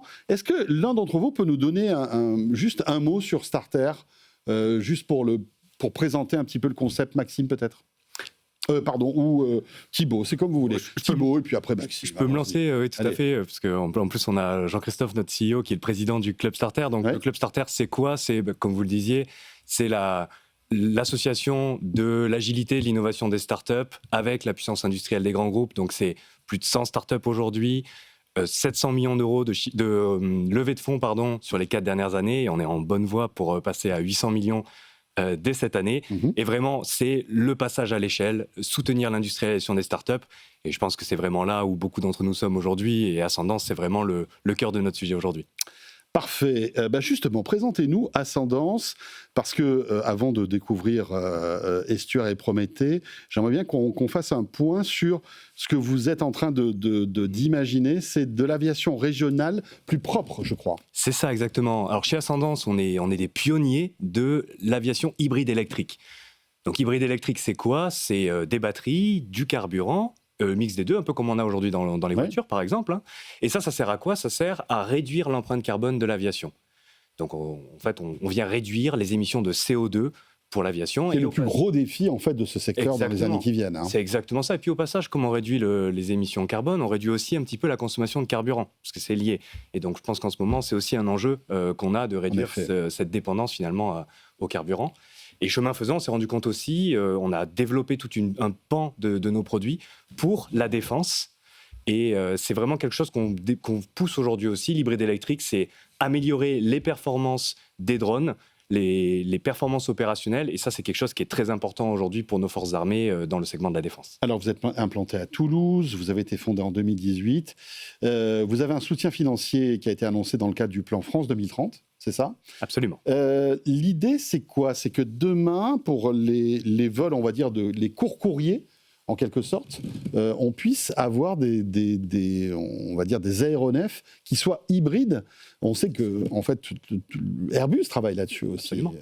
Comment vous vous différenciez par rapport à ce géant de l'aéronautique ? Eh bien, je ne sais pas si on se différencie, je dirais qu'on travaille avec eux plutôt. D'accord. L'année dernière, notamment lors du Salon du Bourget, le grand salon aéronautique qui a lieu tous les 2 ans à Paris, on avait pu annoncer une collaboration, un partenariat stratégique avec Airbus pour participer à l'exploration de l'hybride électrique pour leurs avions. Donc c'est vraiment l'utilisation de ces technologies, ça va être au cœur des enjeux de l'aéronautique dans les années à venir, et là on se place en plein milieu de tout ça. Qu'est-ce qui est compliqué dans cette histoire ? C'est on voit que ça met du temps à arriver. On parle beaucoup moins d'hydrogène d'ailleurs dans l'aviation depuis un certain temps, alors que c'était peut-être le Graal il y a encore quelques années. Qu'est-ce qui est compliqué à mettre en place ? Je pense que c'est vraiment... C'est le stockage de l'énergie, justement, qui prend du poids, et on sait que l'ennemi de l'avion, c'est le poids. Malheureusement, oui, c'est vraiment le poids, le grand ennemi. C'est un peu la raison, on parlait beaucoup d'aviation électrique il y a quelques années, d'hydrogène, mais pour donner un peu un chiffre, par exemple, si on voulait faire un A320, qui est un peu le best-seller d'Airbus électrique, il faut plus de batteries que le poids total de l'avion. Donc c'est-à-dire qu'une fois qu'on a mis les batteries, il reste de la place pour mettre plus rien d'autre. Donc ce qui est un peu embêtant quand même pour un avion, comme vous pouvez l'imaginer. Donc c'est pour ça que l'hybride, ça permet vraiment d'allier le meilleur des deux mondes, où on vient réduire la consommation de carburant, notamment dans la phase de croisière, c'est là où l'avion il vole le plus longtemps. Et ça permet vraiment d'avoir quelque chose qui est opérationnellement réalisable, puisqu'on a des systèmes de recharge en vol dans nos avions, on a les moyens de faire vraiment les missions de l'aviation telles qu'elles sont faites aujourd'hui, et tout ça, de pouvoir le faire dès maintenant. C'est-à-dire que l'avion décolle avec le thermique, parce qu'il a besoin de puissance j'imagine. Et après, quand il est en vitesse de croisière, là, c'est l'électrique qui prend le relais. Alors, c'est un mix des deux. C'est l'inverse, en fait. C'est l'inverse. Ah, c'est un peu comme dans les voitures. Quand vous êtes au feu rouge avec votre voiture hybride, vous mettez le pied sur l'accélérateur. Vous avez l'électrique au départ. C'est pour ça que les voitures démarrent très vite parce qu'on a de la puissance à ce moment-là. Donc, en fait, on utilise plutôt un boost électrique au décollage. Et après, en croisière, on vient optimiser pour que le moteur utilise le moins de carburant possible, donc le moins d'émissions carbone. Le premier avion ascendant, c'est pour quand ? Le premier avion, aujourd'hui, il est dans notre hangar. Il est en train d'être assemblé. On est en train de finaliser tout ça. Donc, un premier vol en 2026, dans les mois à venir. Donc, ça va être un grand moment, quelque chose qu'on ne voit pas tous les jours, mais que j'espère que dans quelques années, on verra justement décoller et atterrir tous les jours. Combien de passagers dans ce premier avion ? Alors, l'avion, il est dimensionné pour transporter de 4 à 6 passagers. Et donc, c'est vraiment cette mobilité régionale pour décentraliser, faire des liaisons qui, finalement, sont peut-être mal desservies aujourd'hui et où des plus gros avions n'ont pas forcément de réalité économique. Et puis, un jour, cette technologie, on vient la faire grandir, on vient la faire mûrir et elle sera un jour présente dans les avions commerciaux. Et on arrive à économiser combien de carburant avec ce type de technologie ? Alors, sur un avion classique, si je puis dire, ça peut monter jusqu'à moins 50%. Donc, c'est-à-dire on réduit de moitié la consommation de carburant et donc les émissions carbone. Et voire même sur l'avion dont on parlait qui est en assemblage, on peut même monter jusqu'à moins 80%, c'est-à-dire près de 4 fois moins d'émissions carbone. Merci beaucoup. On enchaîne avec Olivier Pieps maintenant, cofondateur et président donc de Prométhée. Prométhée qui utilise des satellites pour surveiller la Terre et fournir des données utiles sur les risques, l'environnement et la souveraineté. Présentez-nous donc Prométhée.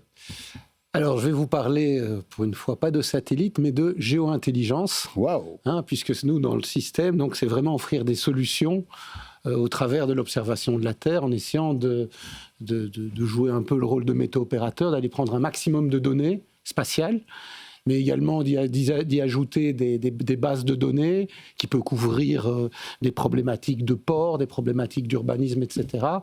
Et l'idée de la géo-intelligence, c'est, grâce à un moteur d'IA, de pouvoir traiter, donc fusionner, corréler cette donnée et créer des graphes dynamiques qui vont permettre, avec toute cette donnée spatiale et pas seulement spatiale, en fait, de pouvoir déterminer, caractériser des comportements.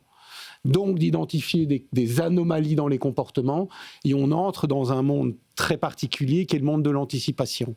On est capable, grâce à ça, de détecter des choses, des crises, avant qu'elles n'arrivent. Avant qu'elles n'arrivent. D'accord. Et alors ça rentre dans tout le cycle du spatial, avec des capteurs, avec des satellites. L'IA, bien évidemment, j'imagine. On a fait Gaïa, qui est un moteur, on a été aidé par la BPI, financé par la BPI, donc un moteur justement IA pour la géo-intelligence, qui permet de faire ces graphes dynamiques. Et ça, c'est vraiment assez révolutionnaire en Europe, et c'est un pan majeur dans ces solutions spatiales, avec comme application des applications totalement duales pour les gouvernements, pour les industriels, dans la défense, dans la sécurité, pour la protection de l'environnement, voilà. Avec une notion de souveraineté importante. Avec une notion, évidemment. Certains pays, aujourd'hui, n'ont pas le choix d'aller se tourner vers des solutions américaines. Donc, vous êtes une alternative. Voilà, donc déjà, cette capacité-là existe aux États-Unis, n'existe pas en Europe. Et puis on voit, c'est avec des couches différentes. Après, on peut rajouter à la souveraineté jusqu'au satellite. Et je vais peut-être rajouter un petit point sur Starter. Ouais. Parce que Starter, ce qui est assez extraordinaire avec Starter, c'est en moins de 4 ans, la grande maison GIFAS s'est ouverte donc aux startups. Et l'idée, pour moi, elle est double. La plus importante, c'est une ouverture de la filière. C'est-à-dire que les petites sociétés ont accès aux ETI, donc aux PME, aux ETI, aux grands groupes, et on peut travailler ensemble pour l'innovation, pour la production, pour la supply chain, etc.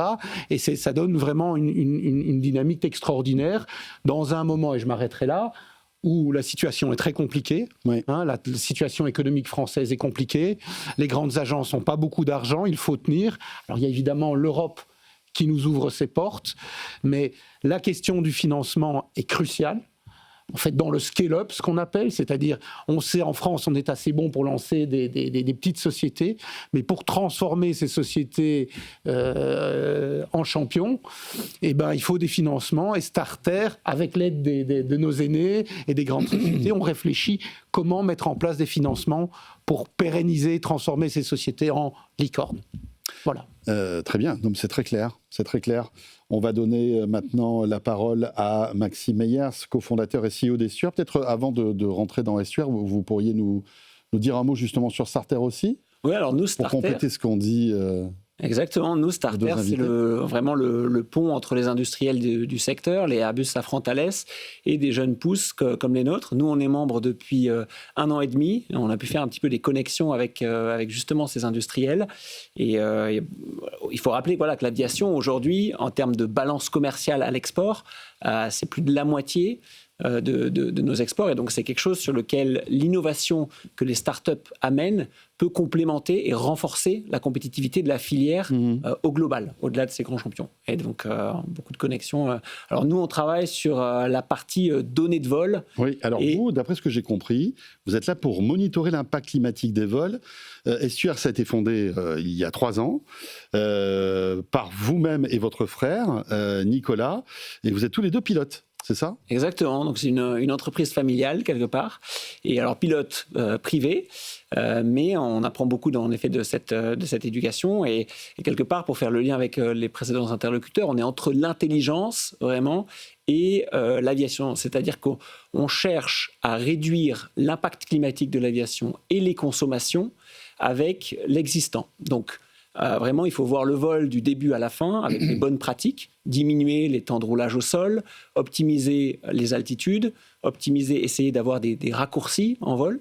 Et plus récemment, on travaille sur un sujet d'impact climatique particulier qui est celui des traînées blanches, les traînées de condensation derrière les avions. Elles auraient un impact aussi fort que le CO2 et rerouter les vols, c'est-à-dire adapter les altitudes, permettrait d'en éviter une grande partie. Et donc, on est très actifs. C'est-à-dire que ces traînées blanches seraient polluantes, entre guillemets, c'est ça ? Beaucoup plus polluantes que ce qu'on pouvait imaginer ? Alors exactement, c'est-à-dire que c'est dans des papiers c'est tellement beau dans le ciel. En effet, c'est une certaine forme d'affect, c'est-à-dire que c'est souvent utilisé dans des images pour l'aviation, mais comme tout nuage, en fait, ces traînées peuvent bloquer, en particulier la nuit, le rayonnement de la Terre vers l'espace et bloquer un peu cette chaleur. Et le passage répété des avions dans certaines zones crée un petit peu cette opacité. Qu'on peut éviter. Et la beauté du phénomène, c'est que seulement 3% des vols sont concernés. Donc en adaptant les trajectoires et les vols de 3% des vols, on arrive à gérer la totalité du problème, ce qui est un levier inouï pour le secteur et son impact sur le réchauffement climatique. Donc l'idée, c'est de limiter la pollution, faire gagner de l'argent aussi aux transporteurs aériens parce que vous allez optimiser leur trajet, c'est ça ? Mais ils le font déjà, j'imagine, non ? Ils n'ont pas ces outils aujourd'hui ? Alors, ils le font déjà. Il y a beaucoup d'outils qui se sont développés sur tout ce qui est... Et j'imagine qu'il y en a de plus en plus. Il y en a de plus en plus sur tout ce qui est la préparation amont du vol, également sur le dépouillage des données post-vol pour analyser les bonnes pratiques. Mais il y a certaines inefficacités qui restent en place. Par exemple, on voit avec la situation géopolitique actuelle, les détours des avions qui vont vers l'Asie sont toujours plus longs. Donc il y a des éléments comme ça inhérents. Ça, c'est des cas de force majeure, on va dire. Des cas de force majeure, mais aussi la congestion, c'est-à-dire le fait qu'il y ait de plus en plus d'avions dans le ciel, fait que la sécurité prime étant de prime abord, on a encore des optimisations à trouver. Et en envoyant la recommandation au bon moment et au bon endroit, on peut aller chercher des économies supplémentaires. Très bien. Donc, c'est quoi ? C'est de la data ? Que vous travaillez sur de la data Donc, c'est d'abord Vous récupérez où ces données, d'ailleurs ? Alors, on connaît tous peut-être des applications comme Flight Radar ou équivalent. Donc, la beauté du secteur aérospatial défense, quelque part, c'est qu'on a une transparence de ces données. C'est-à-dire, aujourd'hui, sur une application, je peux suivre quasiment n'importe quel vol en temps réel. Et donc, notre première idée avec Estuaire, c'était de construire des services professionnels sur ces données. Donc, on analyse, nous, Estuaire, d'abord, 40 millions de vols d'avions commerciaux par an. Et sur la base de ce constat, de cet impact, on est à même de faire des recommandations et on informe les compagnies aériennes, mais aussi tous les acteurs périphériques, les aéroports, les financiers des compagnies aériennes qui, finalement, sont intéressés par cette activité aéronautique. On voit que là, le cours du fuel explose. J'imagine que ça vous pouvez avoir encore plus d'impact. Sur ce sujet. Aujourd'hui, les coûts de fuel pour une compagnie aérienne, c'est entre 30 et 40% de ses coûts opérationnels directs.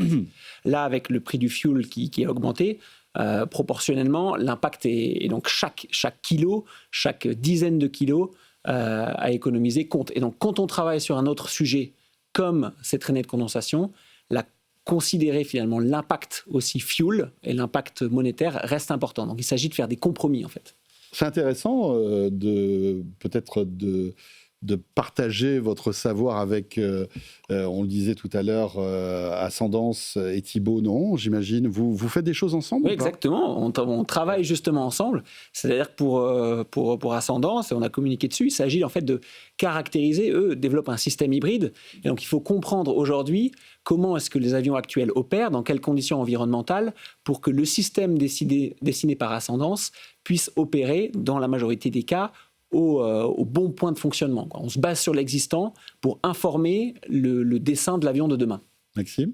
Oui, c'est exactement ça. En fait, c'est vraiment pouvoir positionner le produit au bon endroit. Donc, nous, on se sert beaucoup des données d'estuaire pour pouvoir être sûr de voir où remplacer ou en tout cas complémenter les flottes existantes pour avoir le plus d'impact en termes de décarbonation.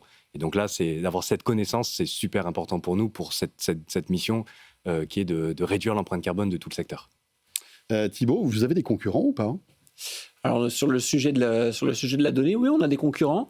En France, sur le positionnement de traînées de condensation, on a une approche qui est quand même assez unique. Et donc, on se veut un petit peu être ambassadeur aussi à l'export, travailler avec par exemple des compagnies aériennes aussi étrangères et des acteurs étrangers. Mais oui, c'est un secteur, le secteur de la data. Avec Vueling, je crois, non ? On collabore, oui, entre autres avec Vueling, donc la compagnie. Qu'est-ce que vous faites avec eux ? Enfin, si vous pouvez communiquer. Oui, vraiment. Donc, on a mené une campagne d'essai d'évitement de ces traînées blanches. Et donc, concrètement, on recevait ce qui s'appelle le plan de vol avant le vol, donc le passage de l'avion. Et avec nos données climatiques et nos données météo, on était capable de proposer des alternatives qu'on envoyait ensuite en live aux équipages. Pour ensuite prise en compte. C'est pendant le vol que ça se passe, c'est ça ? Il y avait un aspect tactique. C'est-à-dire le tactique, c'est ce qui se passe vraiment pendant le vol. Et donc, on est capable d'avoir le message qui est un petit peu comme le WhatsApp, on va dire, de l'air. Et alors, qu'est-ce que vous lui dites ? Parce que c'est le commandant de bord qui reçoit ça. Qu'est-ce que vous lui dites ? C'est changer d'altitude, aller moins vite, plus vite ? C'est quoi principalement, dans ce cas-là, c'était principalement un changement d'altitude. D'accord. Et donc, en général, le pilote doit soit adapter son plan de vol, soit demander au contrôle aérien s'il peut adapter son altitude, ce qui lui est attribué. Et il peut modifier comme ça son plan de vol suivant vos conseils, il a le droit ou pas ? Alors, il a le droit, surtout aux périodes hivernales où il y a moins d'avions dans le ciel. C'est-à-dire qu'en particulier en été, le plus gros du trafic dans le ciel européen, c'est entre 12, 13, 14 juillet. Et donc là, en effet, il faut suivre la trajectoire qu'on avait planifiée initialement, parce que ça permet au contrôle global de tout harmoniser. Et si tous les avions cherchaient à dévier, ce ne serait pas possible. La bonne nouvelle, c'est que ce phénomène traîné de condensation, il est particulièrement prépondérant l'hiver. Donc c'est l'hiver qu'on peut envoyer des recommandations aux pilotes pour dévier. Ça tombe bien. Parfait, ben voilà, passionnant. Merci beaucoup à tous les trois d'être venus sur le plateau de Tech & Co pour nous présenter donc Starter, ce club des startups françaises de la filiale aéronautique et spatiale. Merci à Thibaut Baldivia, cofondateur et directeur commercial d'Ascendance. Merci à Olivier Pieps, cofondateur et président de Prométhée. Et à Maxime Meyers, donc cofondateur et CEO d'Estuaire. Merci beaucoup. Pour terminer ce Tech & Co, ce mercredi soir, on sera là bien sûr demain jeudi, dès 19h30, à la fois pour débriefer l'actu et puis pour partager ensemble quelques jolies trouvailles d'innovation. Vous le savez, chaque soir 19h30, 21h. À demain. Et le replay, le podcast de ce Tech & Co qui vous attend dans quelques minutes. À très vite. Tech & Co, la quotidienne sur BFM Business.